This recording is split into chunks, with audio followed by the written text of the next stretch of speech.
Hello అండి, అందరికీ నమస్కారం. Welcome back to our channel. మొదటిసారి నా ఛానల్ చూస్తే కనుక ప్లీజ్ ఒక లైక్ కొట్టండి. అలాగే స్కిప్ చేయకుండా ఎండింగ్ వరకు చూడండి. అలాగే పక్కనున్న బెల్ ఐకాన్ కూడా క్లిక్ చేయండి. సబ్స్క్రైబ్ చేసుకోండి. ఒపీనియన్ కామెంట్ సెక్షన్లో రాయడం అస్సలు మర్చిపోవద్దు. అయితే ఈరోజు మనం మాట్లాడుతున్న టాపిక్ వచ్చేసి కేసీఆర్ సార్ గురించి, అలాగే సీఎం రేవంత్ రెడ్డి గారి గురించి అనమాట. టాపిక్ ఏంటి అంటే, బహిరంగ సభ ఇద్దరు ఒకటే రోజు పెట్టుకున్నారు కదా. ఇక బహిరంగ సభలలో అయితే ఇద్దరైతే అసలు కొంచెం కూడా తగ్గలేదు. నువ్వెంత అంటే నువ్వెంత అన్నట్టుగా మాటలు తూటాలుగా ఒక్కొక్క మాట అయితే డైమండ్ లాగా బయటకు వదిలేరనమాట.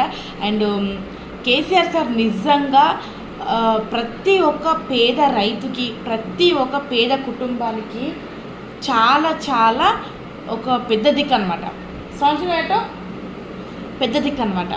సో అటువంటి పెద్ద దిక్కు ఉన్నట్టుండి ఎలక్షన్లో ఓడిపోయేసరికి చాలా ఆగమైపోయారు. అసలు తెలంగాణ ప్రజలు నిజంగా చాలా చాలా ఆగమైపోయారు. రైతులు ఆగమైపోయారు. ప్రజలు అల్లకొల్లలం అయిపోతుంది మన తెలంగాణ ప్రభుత్వం అని చెప్పేసి మస్తు బాధపడుతున్నాడు కేసీఆర్ సార్ కూడా. అండ్ చూస్తూ ఉంటే కూడా నిజంగా ఎవరు చేసుకుంది వాళ్ళే గుడివాలి అంటారు చూడండి, సామెత గుర్తుకుందా? ఇక గట్లనే అనమాట. ఇక అప్పుడేమో కేసీఆర్ సార్ చెప్పిండు, మంచిగా వేయండి, చూసి వేయండి ఓట్లు అని చెప్పేసి అంతా మంచిగా అయిపోయింది. కానీ ఇన్నోడు నిజంగా ఇన్నోడే ఇప్పుడు ఈరోజు ఈ సిచ్యువేషన్ ఉన్నాడు అని చెప్పేసి అయితే అన్నాడు. అండ్ ఇంకొకటి, కేసీఆర్ సారు కొంతమంది నాకు కామెంట్లు వస్తున్నాయి. కేసీఆర్ సార్ ఏం చెప్పిండు, నేను సీఎం అయితే కనుక నా ఫస్ట్ సంతకం హైడ్రాన్ ఎత్తేస్తా అని చెప్పిండు. అయితే నేను వీడియోలు చేసిన, షార్ట్ వీడియోస్. అందులో కొంతమంది కామెంట్స్ ఏమొస్తున్నాయి అంటే, కబ్జాలు చేసేది వాళ్ళే కదా అంట. వాళ్ళే కబ్జాలు చేస్తారు, వాళ్ళే ఎత్తేసుడు ఏంది, అసలు కేసీఆర్ సార్ ఏం మంచిగా చేయలేడు అని చెప్తున్నారు. కేసీఆర్ సార్ ఏం మంచిగా చేయలేదా? ఈ వీడియో చూస్తున్న వారు ఎంతమంది ఉన్నారో నాకు తెలియదు, కానీ ఖచ్చితంగా మీ ఒపీనియన్ చెప్పండి. కేసీఆర్ చేసిన మంచి పనులు ఏమేమి ఉన్నాయి? అసలు కేసీఆర్ సార్ ఓడిపోవడానికి రీజన్స్ ఏమై ఉంటాయి?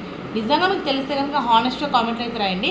అండ్ రేవంత్ రెడ్డి గారు అయితే నిజంగా పొద్దుగాలు లేస్తే ఇంకా కేసీఆర్ సార్ని తిట్టనికే ఒక కంకణ కట్టుకొని ఉన్నట్టుగా తిట్టకుండా తిడుతూనే ఉంటాడు అసలు. నిజంగా నేను ఇద్దరు సభ చూసిన, ఎక్కువగా అయితే కేసీఆర్ సార్వి ఎక్కువ యూట్యూబ్లో కనబడుతున్నాయి. రేవంత్ రెడ్డి సార్ అయితే ఎక్కువ ఏడా కనబడతలేవు అనమాట. అంటే జనాలు ఎక్కువ కనబడతలేరు. జనాలు కొంతమంది నేను చూసిన కాంగ్రెస్ వాళ్ళు ఇందిరమ్మ చీరలు కట్టుకొని సభకు రమ్మని చెప్పారు, మాకు మనిషికి 500 ఇస్తా అన్నారు, ఆ పైసలు కూడా ఇవ్వలేదు అని చెప్పేసి. అదే కేసీఆర్ సభలనేమో చాలామంది జనాలు, చాలామంది ఆప్యాయంగా కేసీఆర్ సార్ని చూడనికి పోయిన వాళ్ళు ఉన్నారు. కేసీఆర్ సార్తో మాట్లాడితే బాగుండు, కేసీఆర్ సార్ని కొంచెం చూస్తే చాలు అన్నట్టుగా అనుకున్న వాళ్ళు ఉన్నారు. ఇక పక్కా కేసీఆర్ సారే వస్తాడని గట్టిగా కూడా చాలామంది అంటున్నారు. అసలు ఇద్దరు ఇట్లా ఎవరి సభ హిట్ అయింది అనుకుంటున్నారు? మీరైతే ఖచ్చితంగా చెప్పండి. నాకైతే ఖచ్చితంగా నేను చూసిన రెండు సభలు టీవీలో కేసీఆర్ సార్తో హిట్ అయిందేమో అనిపిస్తుంది. ఎందుకంటే కేసీఆర్ సార్ సభలో చాలామంది జనాలు విజిల్స్, పాటలు, అసలు నిజంగా అరుపులు, కేకలు, ఎంటర్టైన్మెంటు, మస్తు జోకులు, పంచులు మస్తు అనిపించింది. కేసీఆర్ సార్ మాటలు విని కేసీఆర్ సార్ అసలు ఇన్ని రోజులు అవుతుంది ఆయన ఒక్కసారిగా ఓడిపోయాను అనేసరికి నిజంగా పెద్ద పానమాయే. ఇక అరే ప్రజలకు ఇంత చేసినా, ఇంత మంచిగా చేసినా ఉన్నట్టుండి నన్ను ఇట్లా చేసిరు అని చెప్పేసి మస్తు బాధపడుతున్నాడు. అండ్ ఇప్పుడు కేసీఆర్ సార్ ఓడిపోయిన కొత్తలేమో బాగా ఓడిపోయిండు అనుకున్న వాళ్ళందరూ ఇప్పుడు కేసీఆర్ సారు నువ్వేడున్నావు అనే దాకా వచ్చిరనమాట. ఒకప్పుడు కేసీఆర్ సార్ ఓడిపోతే బాగుండు అనుకున్న వాళ్ళు, ఓడిపోయిండు మంచిగా ఓడిపోయిండు అనుకున్న వాళ్ళు ఈరోజు అరే కేసీఆర్ సార్ ఉంటే బాగుండేది అని అనుకున్న స్టేజ్కి వచ్చారు చిన్నాళ్ళు. అంటే ఇప్పుడు కాంగ్రెస్ ప్రభుత్వం మంచిగా చేస్తలేదా, లేకుంటే కాంగ్రెస్ ప్రభుత్వం ప్రజలకు అన్యాయం చేస్తుందా అన్నది అది మీరే చెప్పాలి. ఎందుకంటే న్యూస్లో చూస్తున్నా ప్రజలు ఎవరి గురించి ఎలా మాట్లాడుతున్నారు, ఎవరి గురించి ఏం చెప్తున్నారు అనేది నేను విన్నాను అనమాట. అయితే నెక్స్ట్ టైం పాపాల భైరవుడు పాలకులకి ఏమంటారు, పాలనలోకి రావాలని కోరుకుంటున్నారా, ఏం మంచి చేసిందని చెప్పేసి మన రేవంత్ రెడ్డి గారు ఆయన కరీంనగర్ సభలో అయితే అన్నాడు. పాపాల భైరవుడా లేకుంటే ఏ భైరవుడు అనేది జనాలకు తెలుసు. నెక్స్ట్ ఎన్నికలలో కేసీఆర్ నువ్వారైనా చూసుకుందామని కూడా ఛాలెంజ్ చేసిండు. ప్రతిపక్ష హోదా తీసేస్తా అని చెప్పేసి కూడా పేరు మార్చుకుంటా అని ఇట్లా అన్నీ అంటున్నాడు. ఇప్పుడు ఆయన ఇంకా 2 సంవత్సరాలు మన సీఎం రేవంత్ రెడ్డి గారు ఉంటారు. అమ్మో ఫోన్ హీట్ అయిపోతుందంట. సీఎం రేవంత్ రెడ్డి గారు ఉంటారు. సీఎం రేవంత్ రెడ్డి గారు ఇంకా 2 ఏళ్ళు ఉంటారు. తర్వాత కూడా ఉంటారా? లేదు కదా. తర్వాత ఎవరు గెలిస్తే వాళ్ళే ఉంటారు, ఎవరు ఓడిపోతే వాళ్ళు ఉండరు. సో నెక్స్ట్ టైం పక్కాగా కాంగ్రెసే ప్రభుత్వం వస్తుందని చెప్పేసి సీఎం రేవంత్ రెడ్డి గారు అంటున్నారు. మరి లేదు, పక్కా బరాబర్ బీఆర్ఎస్ పార్టీ వస్తుందని చెప్పేసి కేసీఆర్ సార్ అంటున్నారు. కేసీఆర్ సార్తో పాటు ప్రజలు కూడా అదే చెప్తున్నారు. మరి ఇంతకీ ఎవరు వస్తారు చెప్పండి? ఇంకొకటి కేసీఆర్ సార్ అంటున్నాడు, కొడక నువ్వు చావమంటే నేను చస్తానా, నేను చావను, నేను ఇంకా 1000 ఏళ్ళైనా సరే నేను బతికే ఉంటా అంటే మంచి నాయకులకు నిజంగా దేవుడు ఎప్పుడు కాపాడుతూనే ఉంటాడు. బ్రతకాలి, ప్రజల కోసం ఆలోచించే గుండె ఎప్పుడైనా సరే బ్రతికే ఉండాలి. ఎందుకంటే ఇప్పుడు హైడ్రా రావడం వల్ల ప్రజలు ఎంత బాధపడుతున్నారో చూస్తూనే ఉన్నారు. ఇంకొకటి రైతు బంధు టయానికి పడతలే లేదు అసలు. టైంకి పడకపోవడం వలన రైతులు చాలా ఆగమైపోతున్నారు. సో ఇప్పుడు కేసీఆర్ పాలనలో మరి రైతు బంధు టైంకి వచ్చిందంటే వచ్చింది, తీసుకున్న కుటుంబాలు చెప్తున్న న్యూస్ ఛానల్లో వింటున్నాం కదా, టైంకి వచ్చింది అంటున్నారు. కేసీఆర్ పాలన బాగుండే, గిట్ల లేకుండే, ప్రజలు గిట్ల ఏడవలేరు అని చెప్పి చాలామంది చెప్తున్నారు. అండ్ ఒక అతను జగిత్యాల సభకు పోయిందంట, వయసు 85 సంవత్సరాలంట. తాత ఎందుకు పోయినావు నువ్వు అంటే కేసీఆర్ సార్ని చూడిపోయినా అంట. అరే ఎంతమంది మనసులు గెలుచుకున్న నాయకుడు కేసీఆర్ సార్, గట్టివంటి అతన్ని చచ్చిపో అని ఎలా అంటారు చెప్పండి? అసలు వీళ్ళిద్దరు సభలల్లో ఎట్లుందంటే వీళ్ళు తిట్టుకున్నట్టు ఉంది మొత్తానికి. ఇప్పుడు కేసీఆర్ సార్ సభ చూసినా, నేను రేవంత్ రెడ్డి గారి సభ కూడా చూసిన, ఇద్దరు సభ కూడా 2 విన్న కాడికి విన్నా. ఇప్పుడు కేసీఆర్ సార్ సభనేమో కాంగ్రెస్ పార్టీ అనే చెప్పింది తప్పితే ఎవ్వరి పేరు కూడా తీయలేదు.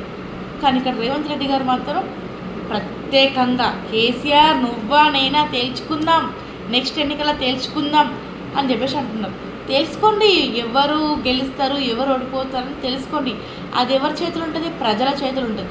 ప్రజలు ఓట్లు వేసే వాళ్ళ చేతిలో ఉంటుంది. అయితే ఇప్పుడు ఈ ఓట్లు ఏవైతే వస్తున్నాయో వచ్చే ఎన్నికలల్లో ఇప్పుడు రాఘవ సిద్ధ గారు పార్లమెంట్లో చెప్పారు కదా, ప్రతి ఓటరుకి తంబు ఉండాలి,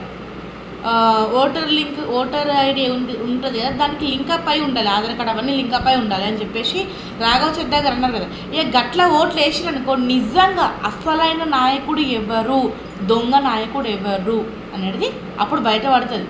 అంతేగాని మీరు ఛాలెంజ్లు చేసుకుంటే మీరు తేల్చుకుందాం అనుకుంటే ఎట్లా ఎప్పుడు అట్లా కాదు కదా. అవునా కదా? ఖచ్చితంగా కామెంట్ సెక్షన్లో అయితే రాయరు. ఇక కేసీఆర్ సారు సభకు వచ్చిండు మంచిగా ఉంది, కానీ కేటీఆర్ సారు ఇంకా మన హరీష్ రావు గారు కూడా ఉండుంటే బాగుండేదేమో. ఇక అది ఎందుకు లేదు, నేను పూర్తిగా వీటిలేదు తెలిసాక కామెంట్లో రాయరు. అండ్ ఇంకొకటి జీవన్ రెడ్డి గురించి అయితే మస్తు తిడుతున్నాడు. నిజంగా జీవన్ రెడ్డి గారు కాంగ్రెస్ పార్టీకి రాజీనామా చేసిరా, నేను పూర్తిగా ఇంట్లేదు వాళ్ళ గురించి. రాజీనామా చేసినట్టున్నాడు, ఇక బీఆర్ఎస్ పార్టీలో చేరినట్టున్నాడు. ఒకటి చెప్తే వినుండ్రి అందరూ, ఎవరైతే కాంగ్రెస్ పార్టీ అని బీఆర్ఎస్ పార్టీ అని ఎవరైతే ఉంటారో ఉద్యమకారులు వాళ్ళందరూ ప్రజలు, మీరు రాజకీయం గురించి మీరు కొట్లాడుకోకూరి. ఎప్పుడు ఏ పార్టీలోకి ఏ నాయకుడు చేరుతాడో ఎవరికి తెలియదు. ఎందుకంటే అవి రాజకీయం కాబట్టి ఎక్కడ ఎవరు మంచిగా పైసలు ఇస్తారో అట్లా పోతూ ఉంటారు. వాళ్ళకి అనుకున్నట్టుగా లేదనుకో రాజీనామాలు చేసి పడేస్తారు అనమాట. అంతేనా? ఇక అందుకని చెప్పేసి మీరు కొట్లాడుకోకూరి. మనకి ఏంది, ప్రజలకు మంచి చేసే నాయకుడు కావాలి, ప్రజలను ఆదుకునే నాయకుడు కావాలి, ప్రజల గురించి ఆలోచించే నాయకుడు కావాలి, ప్రజల పట్ల ఉండే నాయకుడు కావాలి. ప్రజల్ని రోడ్ల మీద వాడేసే నాయకుడు అవసరం లేదు కదా, ప్రజల్ని ఏడిపించే నాయకుడు అవసరం లేదు కదా, ప్రజల్ని ఇబ్బంది పెట్టే నాయకుడు అవసరం లేదు కదా. సో మీరందరూ ఏ నాయకుడిని కోరుకుంటున్నారు, మీరందరూ ఏ నాయకుడు మళ్ళా సీఎం అయితే బాగుండు అనుకుంటున్నారు అనేది ఖచ్చితంగా కామెంటేషన్లో అయితే రాయరు. 10 ఏళ్ల పరిపాలన చూసారు కేసీఆర్ సార్ది, ఇప్పుడు ఈ 3 ఏళ్ల పరిపాలన చూస్తున్నారు రేవంత్ రెడ్డి గారిది. సో వీళ్ళిద్దరు ఇట్లా ఎవరి పరిపాలన బాగుంది, ఎవరి పరిపాలన మంచిగా అనిపిస్తుంది ప్రజలకి, ఉచిత బస్సు పెట్టినా అంటున్నారు. ఆ ఉచిత బస్సు వల్ల ఎవరికి ప్రయోజనం, ఎవరికి మంచిది చెప్పండి? మన ప్రభుత్వానికే నష్టం ఉంది. ఇప్పుడు ఆ టికెట్ల పైసలు ప్రభుత్వానికి పోతాయి. ఇప్పుడు ఆ పైసలు అక్కడ పోతలేవు అంటే ఇప్పుడు మన దగ్గర కూరగాయల ఎట్లా పెరుగుతున్నాయి, ఎన్ని రేట్లు, అసలు ఇంటి రెంట్లు, ఆ రెంట్లు, ట్యాక్సులు ఎట్లా కట్టించుకుంటున్నారు. అసలు నిజంగా నాయకుడు అంటే ఎట్లుండాలి చెప్పురి? ప్రజల గురించి ఆలోచించాలి, ప్రజల కష్టాలు తీర్చాలి, ప్రజల బాధలు క్లియర్ చేయాలి, ప్రజలకు ఆపద వస్తే అండగా నిలబడాలి. అటువంటి నాయకుడు నిజంగా పుట్టుకొస్తాడా, పుట్టిండా? ఇప్పుడు పార్లమెంటరీలో రాఘవ సిద్ధా గారు మాట్లాడారు చూడు, గాయన అసలైన నాయకుడు నిజంగా చెప్తున్నాను నేనైతే. అదేంటి కేసీఆర్ మంచి నాయకుడు కాదా అని మీరు అనుకుంటుండొచ్చు.